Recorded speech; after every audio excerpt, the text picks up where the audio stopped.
Welcome to Technado.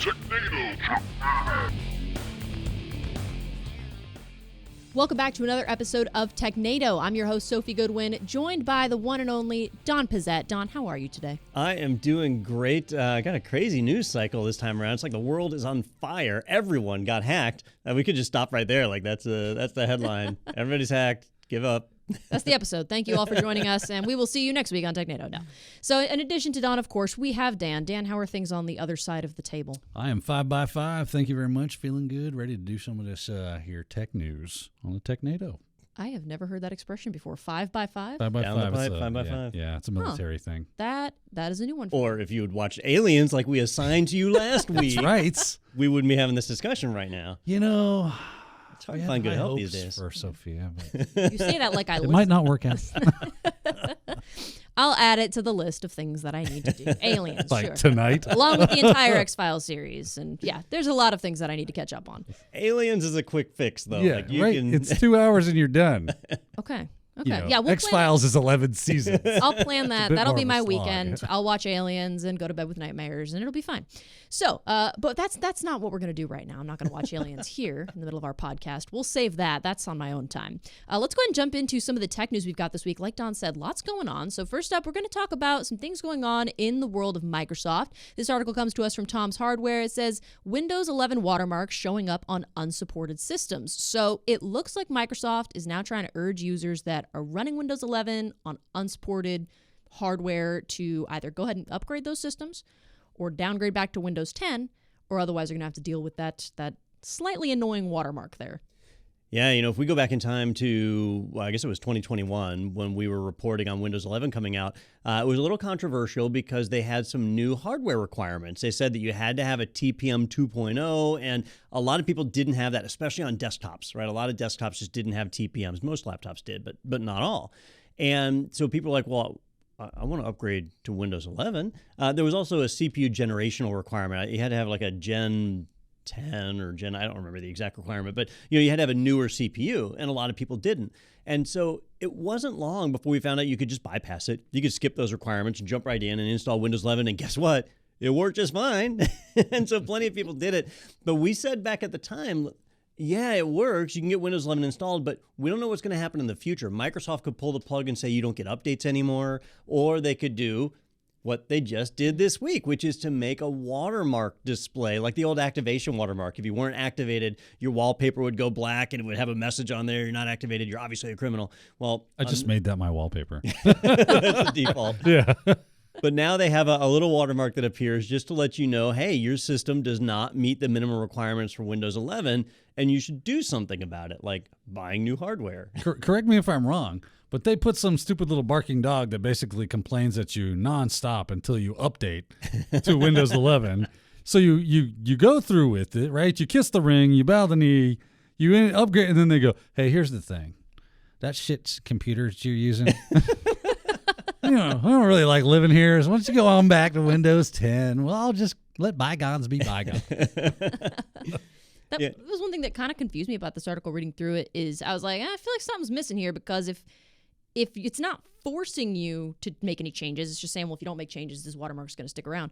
But if the reason that it's telling you to go back to Windows 10 is because, well, you don't have the system requirements for Windows 11, how are you running Windows 11 in the first place? Yeah, some people have willingly bypassed those requirements, right? And they don't recommend you do that because the new features, the reason they want you to have that newer CPU, the reason they want you to have a TPM is for security features. So if you're bypassing that and jumping into Windows 11, you're missing some security features. That's obviously not something Microsoft wants. But, I have a unique story here because this happened to me just a couple of weeks ago where I logged into my computer at home. So it was on my personal computer, and I had the watermark. It showed up. And so like I'm in one of the early rings, and so it just popped up and I was able to see it. And I thought, well, hang on a minute. I meet the requirements. I had a 9th generation Intel, and I've got a TPM on board on my motherboard. And so I meet the requirements. I upgraded to Windows 11, and things were happy for months and months. And all of a sudden I got the watermark. And what I found out happened is we had a power outage, and I didn't think anything about it because the computer just booted right back up. But my BIOS reset. And so I lost my BIOS settings. Now, I didn't worry too much about that because modern BIOS will just like automatically detect your memory and hard drives. Remember the old days? You had to tell it, this is my boot drive. Here's how much RAM I have. It's not like that anymore. So I ignored it. Well, what I didn't realize is that apparently in my BIOS, the TPM is disabled by default, which seems like a dumb default. I always love these opt out of security features. Yeah. They are my favorite. Apparently on this one, I have to opt in. Listen, we got all these great security controls built into this amazing rig you just spent a bunch of money on. None of it's turned on, by the way. So this one's not Microsoft's fault. I have an Asus motherboard at home, and it just defaulted to the TPM being off. So one day my computer met the requirements, and the next day it didn't. And honestly, I wouldn't have noticed if I didn't get the watermark on the screen, because to me, the computer ran the same way. I didn't think twice about it. So the watermark actually helped me to say, wait a minute, something's wrong here. Now, it also helped me realize, I was like, wait a minute, if the TPM is turned off, how did it unlock BitLocker? Like, how did it That's a good question. Turns out BitLocker wasn't on my home computer. It's my home computer. So one little power outage and Don's all his security goes out the window? That's apparently the case. And I would like to think that I would know better, right? It's kind of my job. But it does show that it's really hard for the average end user to stay secure when I'm screwing it up. Crazy. So, Maybe this is a good reason we should all just use laptops, right? It's got battery power. You got to worry about it. So I had to jump into my BIOS. I had to turn TPM on, and then I had to turn BitLocker on. And so next time I have a power outage, then, well, I don't know. I won't be able to. I was boot. expecting you to say, I just threw it away and bought another one. Actually, I did. Yeah. I didn't throw it away. See? I knew it. I knew it. So it can happen to Sounds the like, best this of us. is broken. Get another one. Don Pizzette, he's just like us. Yeah. That's so reassuring. He forgets his password. He throws the machine away, gets a new one. Well, switching over from the world of Microsoft into Linux, we've got an article here from Phoronix. It says Ubuntu flavors/spins will no longer be able to install Flatpak by default. So it looks like Ubuntu wants to focus on Debian packages and Snap, which I think is their own packaging format. But what does this mean for users that are already using Flatpak or want to continue using it? All right. So we've talked about this intermittently over the years on Technado. There's a battle raging in the world of Linux between Flatpak and Snaps. And usually, I think I've been pretty clear when I've spoken on this in the past. They both suck, and I wish they didn't exist. Snaps all the way. No way. They're both terrible. I wish neither of them existed. If you're not familiar with Flatpaks and Snaps, when you install an application on Linux, there are shared libraries. And this is the same thing on Windows and the same thing on Mac OS, right? They're shared libraries that more than one application can use. That's why they call them shared. Well, you run into a problem that's a little more visible in Linux than in other OSs, which is you might have a software package that's dependent on a library being a particular version, and another software package is depending on that same library being a different version. And so now you don't really have much of a choice. You got to store more than one version of a library, and that wreaks havoc with your update system. So automatic updates through things like apt and all that kind of stuff, Yum, whatever. People wonder why Linux has a hard time getting desktop support. So the solution, allegedly, are these Snap and Flatpaks, which what they do is they take an application and they package it with its own copy of the libraries it's dependent on. Well, on a positive, that means an application has all the libraries it needs. On a negative, you're now dependent on that software vendor to update those libraries. And if you think they do a good job, you are wrong because they don't. And so it's really just a way to take updating those libraries out of your control and put it off on somebody else who doesn't give two craps about your security. So they're both bad technologies, but it really heated up this week because Ubuntu, they're pushing Snaps. That's their technology they came up with. And they basically said, look, all of our alternative spins of Ubuntu, because there's Kubuntu and Xubuntu and Lubuntu and all the ones that have different desktop environments. And they said, for you guys, you can support Flatpak if you want, but your default install has to support Snaps and Flatpak has to be disabled. In other words, the user has to willingly install Flatpak in order to have that support. So they have thrown the gauntlet down, and those alternate spins, they've all already signed on. They don't have a choice. They can't wean themselves from Ubuntu or Canonical. They're stuck on there. But it is a huge shot across the bow between Snap and Flatpak. I just wish they'd both die. Well, it's going to be good news for Snaps, though, right? Because most people are not going to go, well, I got to install Flatpak.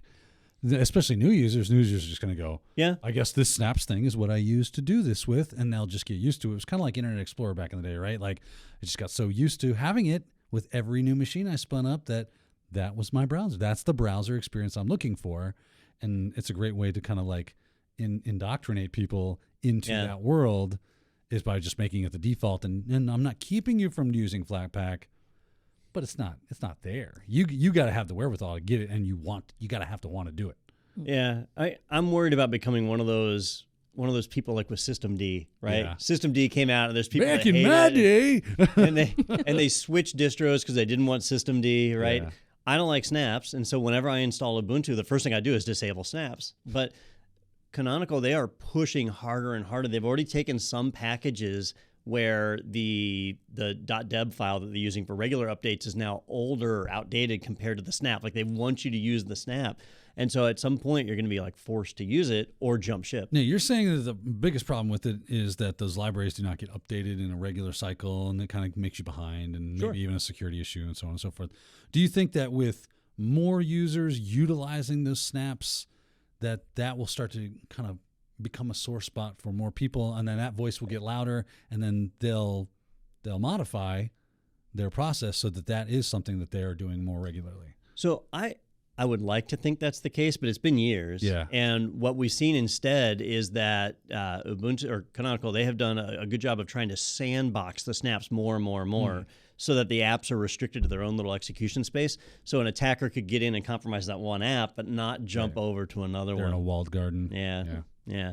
I don't know. I'm not happy with it. I get what they're trying to do. And in this world of containers and the future of computing, I get it. I see what they're trying to do. I just am not a big fan. I don't like it. Yeah. Ladies and gentlemen.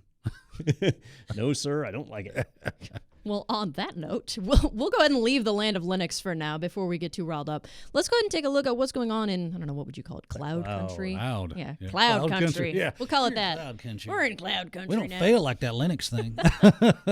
So we've got an article here from The Register. It says VMware's Bitnami starts packaging apps for ARM CPUs. So if I'm understanding this correctly, Bitnami is adding support for ARM-powered cloud instances, mainly due to customer demand because they cost less. The prices are better, basically. Yep. So, Bitnami's been around a while. I don't remember how long. Been around a long time. They were independent. They got acquired, so they're part of VMware's group. But Bitnami does something really neat, right? Which is they create container packaged versions of web applications that we need. So, for example, if you want to stand up a WordPress server, you could bring up a Linux box, install the requirements, copy in the WordPress file, set all the permissions, jump through all these hoops. Or you could just grab one of Bitnami's Docker containers and bam, you got WordPress up and running, right? It's got everything that it needs. It's already configured. You just need to enable an SSL certificate and you're good to go, right? So Bitnami provides a really neat service. And because they're now a part of VMware's group, they've got the funding to be able to continue to develop these. And it does make it way easier to build like test environments, or if you just want to fire something up on your laptop to mess around with, the Bitnami images are great, but you can roll them into production if you really want to go crazy. They're out there. But so far, the majority of their images, and if you go on Docker Hub, the majority of what's in Docker Hub is really focused on running on x86 CPUs, so 32-bit and 64-bit Intel. Well, AWS, even Microsoft Azure, they've been rolling out ARM instances. And because ARM processors have lower power requirements, they usually charge less. But if I want to fire up WordPress in a container and the container image isn't built for ARM, it won't deploy. So it's nice to see Bitnami adopting that now so that you don't really have to care about the architecture underneath. You can grab these lower cost ARM instances and throw the same software on there using these containers, and you're in business. So it's pretty neat. I'm looking forward to seeing. I mean, the idea. It's obvious that ARM is the future, right? When it comes to CPUs, so much less overhead and everything that we need. I just need things to run this little thing. I don't need a whole full-fledged system. We got ARM is coming out, it's doing really great.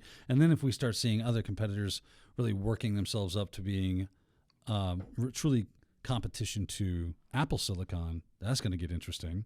Right, I can't wait to see that in cloud environments to where, we can compete with that Apple Silicon because I obviously are like super super performant. Yeah. On my M2 here, it just runs like a crazy person. But I'd love to see more support. So Bitnami bringing this over here ought to make my life a whole lot easier. Interesting thing Apple did is, their CPU is not actually an ARM CPU. Really? They just licensed the ARM instruction set.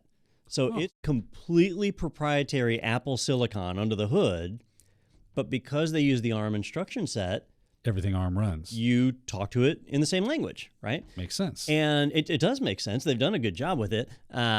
When you look at like a Raspberry Pi or whatever, it's running a true ARM processor on it. So not just the instruction set, but the architecture, I guess. Yeah. I use the right That word. makes sense, yeah. But I'm curious to see if Intel, I would imagine Intel is working right now on... Like a man possessed? Yeah. Can we create an Intel processor that accepts both instruction sets? Ooh. Right? Because if you could accept ARM instructions and Intel instructions, you could kill it. But the power savings you don't have on Intel yet. Right. So we'll see where it goes. That'll be a battle probably for the next 2 to 3 years. It's so interesting to see such an old powerhouse such as Intel start struggling in this space, and these new technologies are coming and kind of like starting to push it out of the way. Yeah. Their CEO gave a quote, this was sometime last year, where he was saying, look, our company's made some missteps. We screwed up the 5 nanometer die that they were trying to build. They just didn't keep up with the competition. And they said, look, we should be better at building CPUs than some fruit company out in California. And I thought that was really funny because it's true. Like, Apple's not a CPU company, and they're killing it. And Intel is a CPU company. They should be doing better. So they're making changes. We'll see what happens. I can't wait. Daniel, you made the comment that ARM is the future. Is that sure. you would believe that? Yeah. Okay. So would you say ARM is a foot? ARM is a foot. Yeah. Yes, sorry. ladies and gentlemen. We not help herself. Collectively, we're going to start getting complaints. We need the rim shot. We're going to start writing in. You made me think of Ernest P. Worrell's dog. Rim shot. Rim shot. Oh, I wish he had a Jack Russell. I wish I could shot. understand. Yeah. Oh, I wish I could understand. You haven't seen Ernest Scared Stupid? I don't think I've ever heard One of those the greatest words in that films. order in my life. It's like a Halloween made. must. Yeah, absolutely. Ernest Scared Stupid? Ernest Scared Stupid. Milak. Yeah. I'm speechless. No idea. I have no words. Wow, that's Okay, I'll add it to the list. Aliens, What- and then Ernest Scared Stupid. What do you watch at Halloween? Yeah. NPR. I listen to it. That will frighten the hell out of you. I just listen to it, and I go to bed well rested, or I get up well rested. Yeah, Ernest Scared Stupid and Garfield Halloween. Yep, absolutely. And the Great Pumpkin Charlie Great Brown, right? Pumpkin. That's familiar. Okay, that is Absolutely. familiar to me. I feel Hocus Pocus is another one that most people like to watch. Never seen that one, but I'm It's pretty familiar with it. entertaining, yeah. okay. Well then, on that note, I've got now a whole new list of movies that I can watch. It's not even Halloween season. We're It's just not I even know, Halloween. we're over It's here. the middle of the spring or winter. But now we I recorded this episode last October. Yeah. yes. Just in case we were all Just killed in by case, an asteroid. Well, we're going to go ahead and take a break really quick. We're going to wrap up the tech news segment of our show. And in that break, I will go ahead and get started watching those movies. Smart so, guy. yeah. So I'm going to go ahead and get started on that. And we'll be right back with more Technado. We are counting down the days until Technado's 300th episode, and we want you to be part of it. So head over to technado.com. You can record a video message that will air as part of our 300th episode, which is going to stream live on Tuesday, March 21st at 2 p.m. Eastern Standard Time. And as a bonus thank you from the Technado crew, we will select 3 lucky listeners to receive a special gift from us to commemorate the 300th. The deadline to send in your videos is March 16th. We couldn't have come this far without you, and we just can't wait to have you join the party. Welcome back for more Technado. We're going to be jumping into some security news in this part of the show. My personal favorite kind of news. I don't know about you guys. So are you okay if I just jump right into this first one? Sure. I'm excited. Okay. So this first one, we're going to take a look at who ended up behind bars.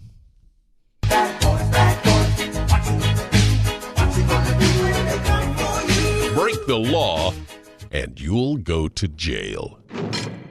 Sorry, I had a frog in my throat there. Okay. So this article comes from the Hacker News. It says, Dutch police arrest 3 hackers involved in massive data theft and extortion scheme. These guys are younger than me. I think 2 21-year-olds and an 18-year-old. So younger than me, and look at the big things that they're doing with their lives.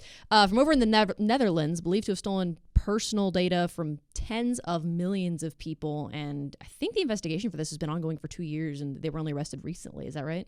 Yeah, this is a great example of a couple of enterprising young men, I guess. Like one of them was like 16 when this went down, right? Budding entrepreneurs. Yeah. Who started targeting companies and used various means to compromise them, to get ransomware and other things installed, malware, to be able to leech away data, which they would then use to extort the companies. And so they were stealing information on tens of thousands of people, but it really just affecting a handful of companies. And then they would look to extort them for ransoms between 100 and 700,000 pounds. So, or 100,000. Right, per. Oh, yeah, per. Yep. So pretty big deal there. And we see things like this all the time. You hear about people getting hit by ransomware and they want X amount of Bitcoin and so on. And you don't hear about them getting arrested. And we always hear the narrative of, oh, nope, Russian state hackers, right? It's the Chinese. But in this case, it was the Dutch. Yeah. No one ever expects the Dutch. Yeah. And people from the Netherlands have the coolest last names. So this was Zandvoort in Rotterdam. Yeah.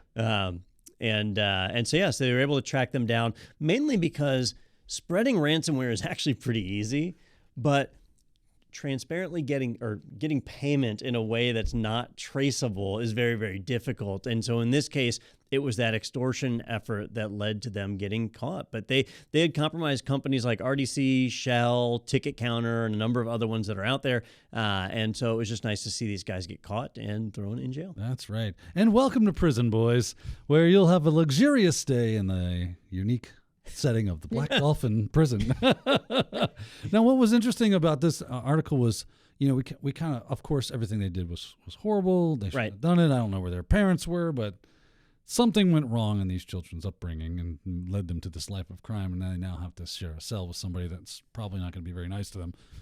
There's that. But they were extremely intelligent, right? The fact that they would...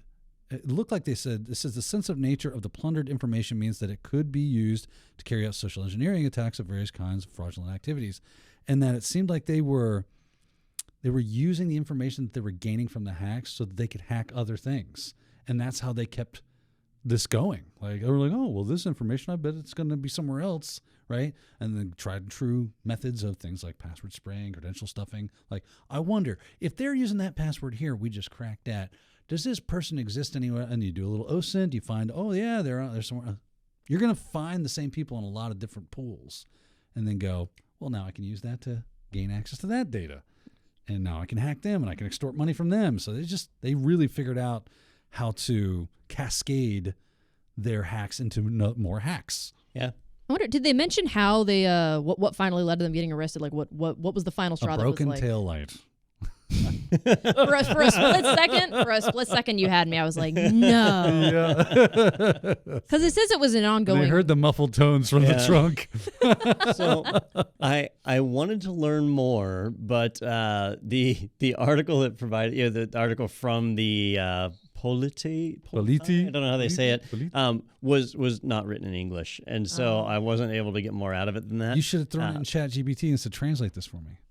Oh, yeah, probably would have done that, right? Or no, because it's a current article, right? But you would just say, no, it only knows about old stuff. It knows the Dutch language. Oh, all right. It would just say, translate this into English, yeah. Well, I'll have to remember that next time. But yeah, 9 times out of 10 when they catch these guys, it's during the exchange of funds, right? Because a lot of people think that Bitcoin is invisible and untraceable, and it's not. It's like very visible. And other ways of exchanging currency are typically how they get traced. I remember when I first started hearing about when people would ask for Bitcoin and stuff in these ransomware attacks. But before I knew what it was, I was like, God, why is it always Bitcoin with these guys? What is the obsession? Now I understand why it might be a little bit easier. But at the time I was like, God, you guys are obsessed. What is your obsession with this Bitcoin? Yeah. It can't be that good. So the people that like Bitcoin, like they're not cyber criminals or whatever, they just think it's the future of currency, digital currency with, it makes it less easily taxed, right? They like that idea as well.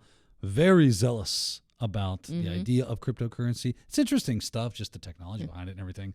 But like Don said, if you're if you're under the impression that you can get away with transferring all this Bitcoin and no one will ever be the wiser, you probably need to rethink that strategy. Do you know about Bitcoin mixers? Unfamiliar. No. Mixers. Oh, so there was one, I think it was called Typhoon or something like that, where what a mixer does is you send your Bitcoin in, and it breaks it up into smaller portions and mixes it together with other people's Bitcoin transactions, and then redistributes them back out with a minor service fee. It's 100% money laundering. Yeah, that's exactly what it is. But it's designed to try and mask that trail so people can't follow where the Bitcoin is going. Right. And so there was a service that was doing this, and they got shut down. But their source code got leaked out, like they say unintentionally, but it's absolutely or intentional. And so you can it's on a GitHub repo, you can pull it down, but there are mixers that are out there.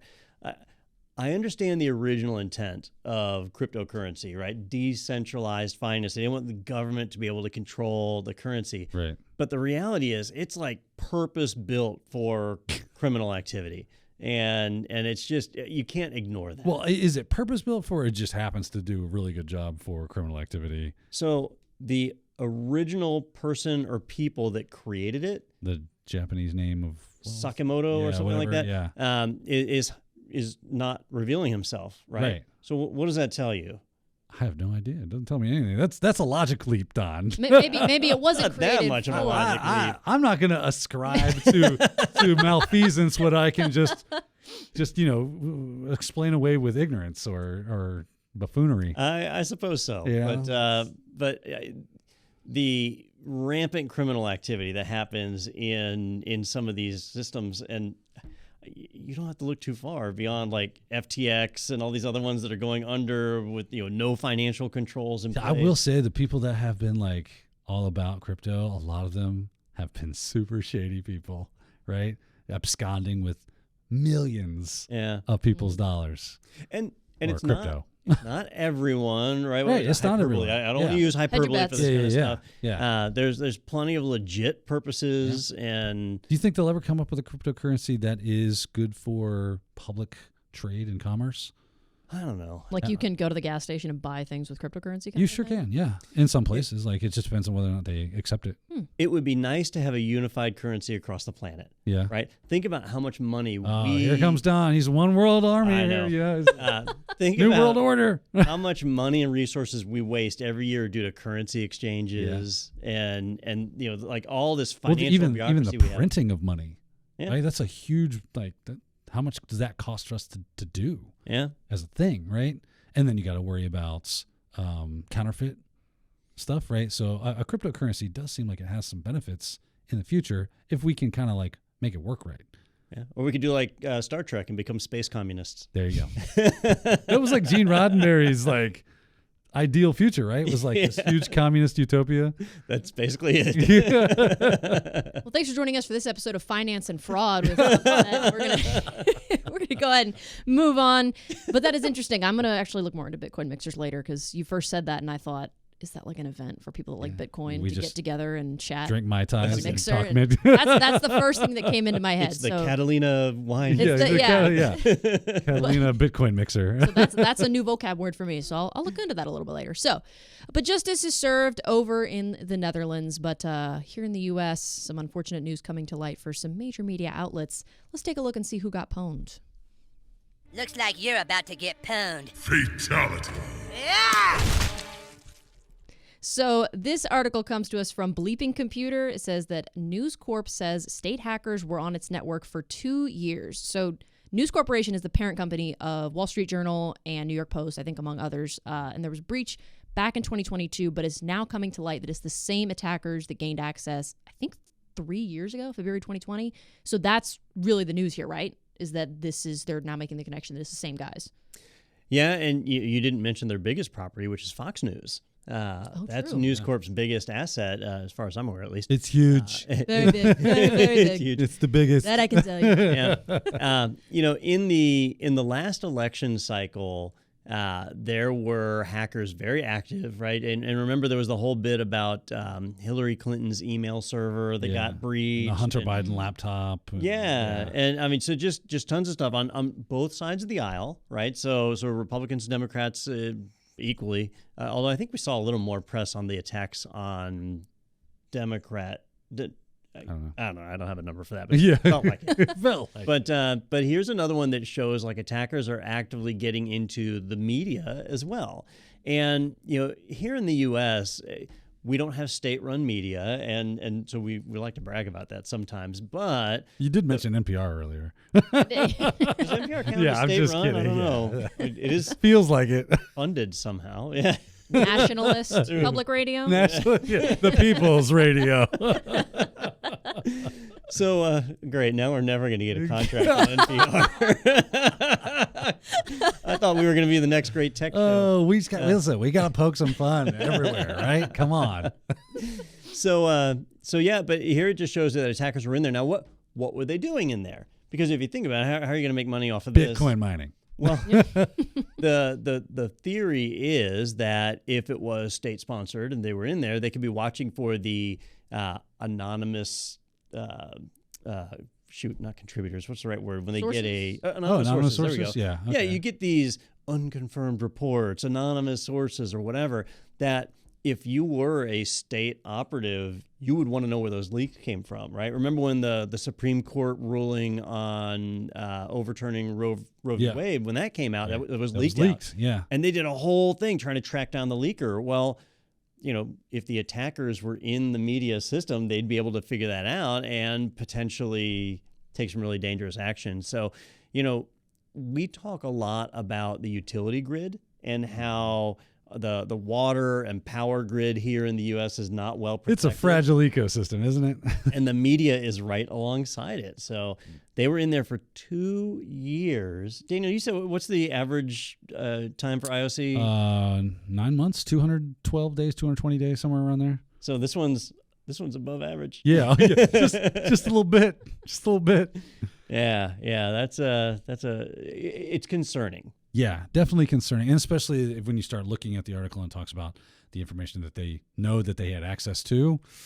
That is no bueno right there, right? It was basically all the bad stuff that you would not want people. Yeah, to it was get. like financial information, medical information, passport numbers, Yes. the whole shebang. The whole shebang. This was a veritable smorgasbord. A cornucopia. Yeah, a cornucopia, a plethora.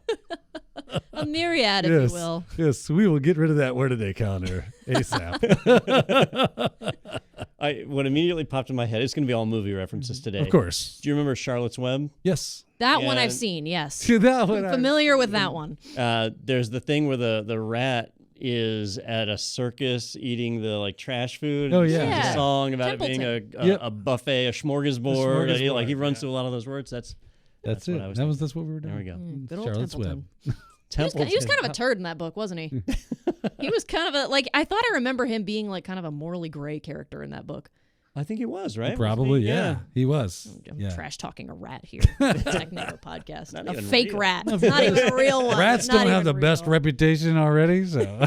I'm not helping their Yeah. case. Yeah. So yeah, it looks like the News Corp, one of the things they said was there was no reports of fraud or identity theft in association with this information, but they were like, well, these attackers might be associated with the Chinese government, and so there might be some espionage going on. I'm like, oh, interesting. Okay, so Yeah. no fraud or anything like that going on, but I feel like this is worse almost. So this is a little concerning. Yeah. Well, it's say kind the of least. funny. We've been over here talking about how our favorite pet to kick is China, or not China, but Russia. Mm-hmm. But China is very active in their cyber espionage, their state-sponsored activities. They are if not even more, honestly. They do a lot of big-time hacks. I hear they have balloons. Yeah. Jeez.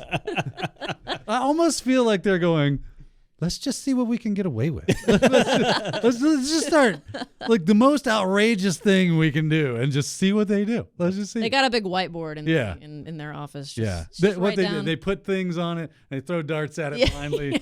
Okay, balloon over Montana. Cool, make it happen. Spin it up. That would be a lot more entertaining if Yeah. politics were like that.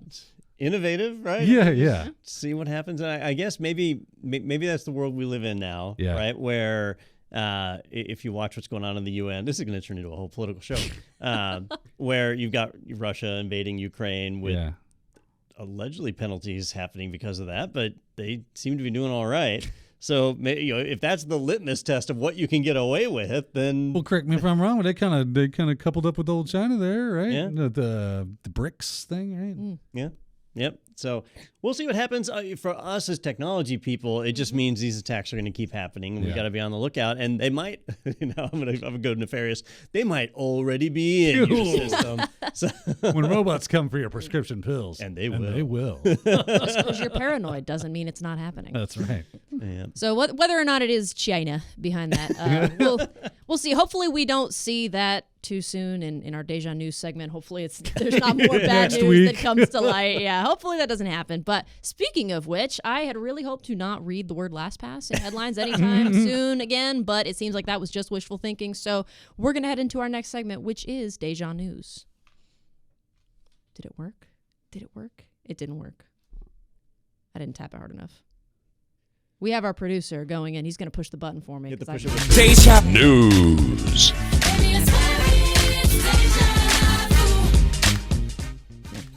I didn't push it aggressively. You see how Denzel's looking at you right there? He's He's like, upset. listen, He is upset. That's enough. Yeah, I haven't. Whatever movie that is, I haven't seen that movie either. deja So vu. yeah, we'll. Don't feel bad. I had not seen it up until like 6 months ago or whatever. Oh, good. That Yeah. makes me feel better about myself.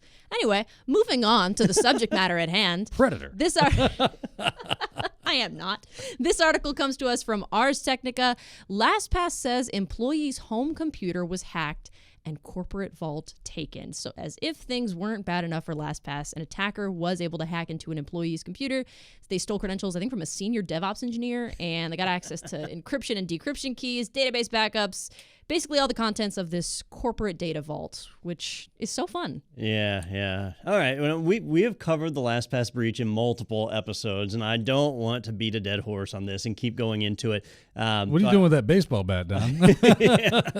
Last time we covered it, you'll probably remember me saying something like, just when you thought it couldn't get worse for LastPass, it gets worse. Well, it got even more worse Even in this worse? latest I one. feel like 2 years from now we're going to be doing an article. Remember LastPass and how I had that bad breach? They're back in the news. Yeah.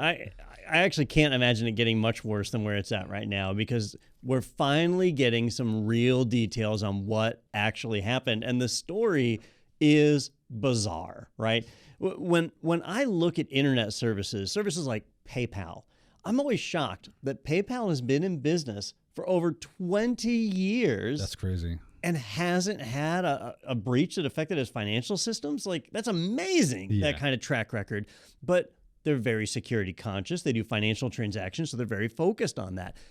LastPass, being a security company, you think would be focused on the utmost security.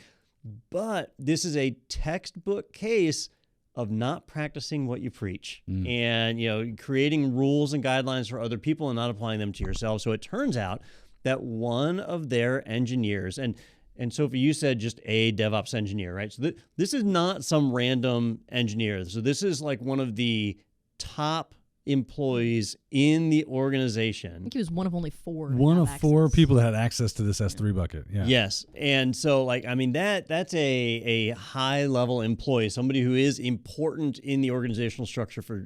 Not like you. Right. Right. Well, once you get high enough, you get to CEOs who have no access. Yeah. We can't give you access. Yeah. But this is definitely somebody who should know better. Yeah. Right. Who was using their home computer, so not a company-issued machine, using a home computer and unlocking the sensitive, secret corporate vault for LastPass. Now, just doing that is kind of bad in its own way, right? Because your home computer is not secured to the same level as your work computer.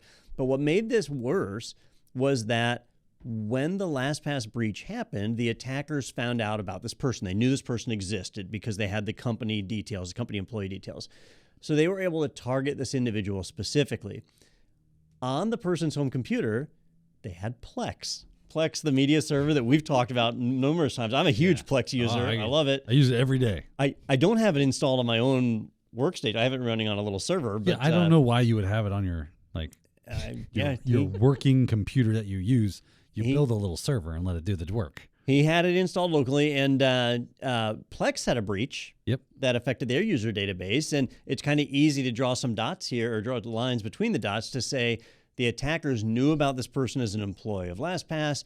They found credentials from breaching another website, and they were able to exploit a remote code execution in Plex to be able to gain access and effectively control this person's machine. They installed a keylogger, and the next time that DevOps engineer did their MFA authentication and unlocked the corporate vault, the attackers were in. And so they now had access to all the deep secrets that they needed to be able to access LastPass's infrastructure, and they could basically do whatever they wanted. And they proceeded to do that for quite some time without being noticed because they had legit credentials at that point. And so it didn't show up in the logs. Well, it did. They just looked like normal access. And that's where we end up today. Yeah, that's always fun because when they gain access to your system and they have full access as you, this is what makes security really hard.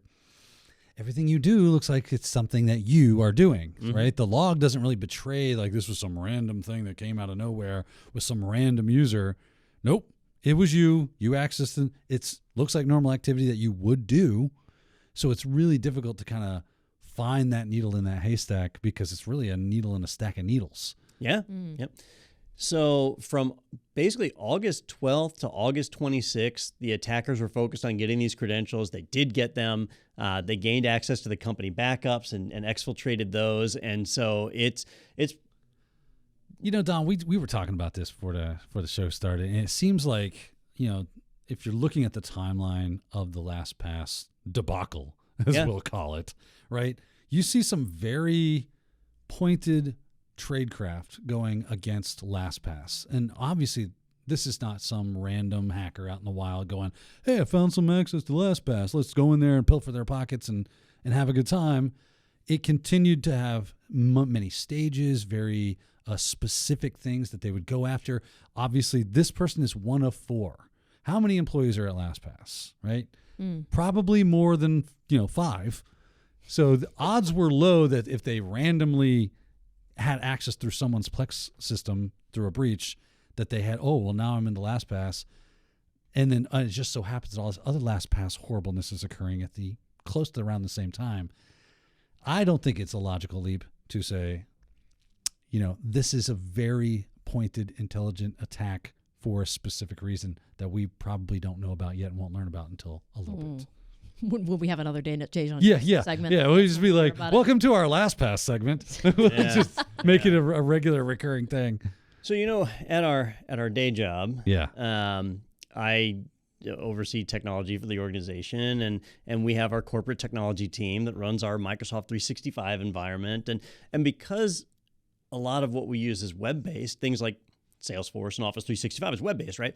People can go to their home computer and log into these systems and use it, right? And how do we stop that? It's actually kind of a cat and mouse game to try and stop people from using their home computers. And I battle that all the time, but that's much lower risk than LastPass, a security company. And they, to know that their highest level employees are using home computers with unsanctioned software and accessing it, like that just really undermines the trust we can have in that kind of a company. So there are some people out there saying, we should stick with LastPass, give them a chance. Anybody could get hacked. If you switch to 1Password could get hacked next year. But this stuff to me looks like just willful disregard of security best practices. Yeah, when you're using, the cipher isn't strong enough, right? The iterations that they use to rehash the thing so that it actually that whole iteration mess. Like that right there, that alone should have been like, why are you so far behind your competitors on being able to encrypt these things in a safe and usable way? It doesn't make any sense. Just do the thing. And that right there should make people go, well, if they're going to drag their feet and kind of get lazy on the encryption that they're using, well, then I'll just go use somebody else. Bitwarden looks like it's got a nice thing going on. What's happening there? They are doing, hundreds, if not thousands of iterations of the same cipher. So, one criticism, we talked about this in the earlier episode, was that their default number of iterations was 100,100. Yeah. But like my personal account was nowhere near that. Yeah, it was like 4. It was ridiculous. It was 5,000 something. Yeah, it was super low low. Number. Yeah. And the OWASP folks came out and said, it should be 600,000. Right. And significantly higher. Well, LastPass sent a letter out to people who were affected. I actually got this as a user and as an admin, saying that now we recommend you go to 600,000, and for new users starting today, it'll be 600,000. You should tell your users to change it to 600,000 as well. Or you can just do it for me. Yeah, and I get that they don't have our passwords on their system, so they can't go and just change it there. Right. But they could push an update to their plugin or their app or whatever on your desktop so that the next time you unlock, that when it relocks, it goes ahead and bumps the iteration. They could do it. So they're still not putting in that effort. I don't understand what's going on. Yeah. Weird. Every time we talk about LastPass, because obviously they're now kind of like the black sheep of password managers now. But every time we talk about them, there's a little part of me that, because they've got so many employees, there are those employees that they were following directions, they were doing what they're supposed to do, and now it's like, oh crap, not now you've got this big target on your back, now you're one of those LastPass guys. I do wonder. Let's take this lead engineer, right? So one of 4 people to have access to the S3 bucket. I looked it up. Apparently, LastPass has over 550 employees. Okay. So 4 people of 550. That's a top person. Yeah. I wonder if they had a policy that said you're not allowed to use your home computer, right? I think they would. So let's assume that they did for a minute. Okay. And this guy did use his home computer. So what is the right next step of action? Is it criminal charges against that employee for being negligent? That's a good question. I don't know. This led to a pretty significant breach. I guess, hang on, I got to back up. It would be civil violating charges, company right? policy is not a criminal crime. Yeah. Right. It would be civil actions for loss. They would have to sue him for loss, defamation. But if I were him, my first defense would be this is a security company. They didn't stop me. I highly doubt that. I don't know anything about their internal structure, but I highly doubt LastPass participates in bring your own device. So I would have to assume that that's part of their policy, right? Can we do things where you can define which devices are allowed to log into these systems and which not through some sort of either third party or maybe Microsoft or whatever? Yeah. So back when people worked in the office, you could do IP restrictions, and that was nice. But once work from home started, it became a nightmare. And so the best thing to do is to control it with a VPN, right? To say I'm going to authorize the IP address of our headquarters, or wherever then you our go VPN back to the whole concentrator IP is. control. Yeah. Yep. And then, you control who your VPN client gets deployed to, only to company issued machines with the right certificate. Right. So now they can go home with their company machine. It VPNs in back to headquarters, and now they can access the S3 vault and so on. We actually do that with ours. When I'm at home, I can't even, I can log in to the AWS account, but I can't do anything. It won't even render the control panel for me. Nice. Yeah.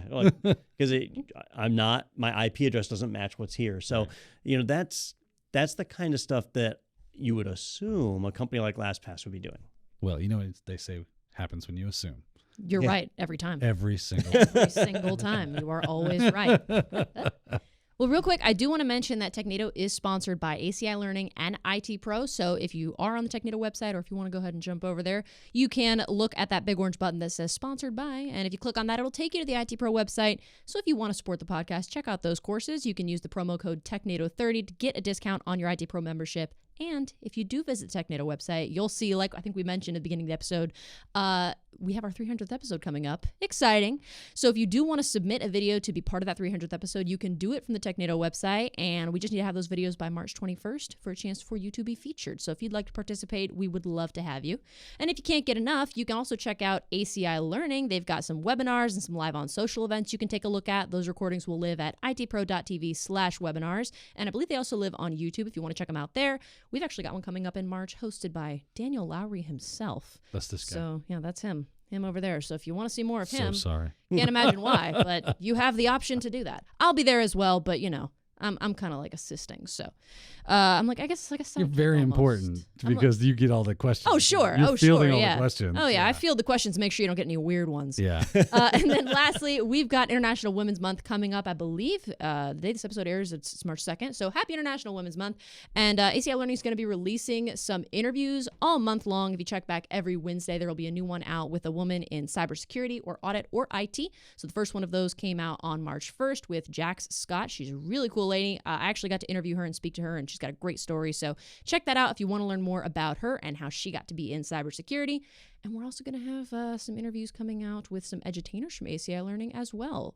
Yours truly included. So you can check those out, not to self-plug or anything, but you can check those out.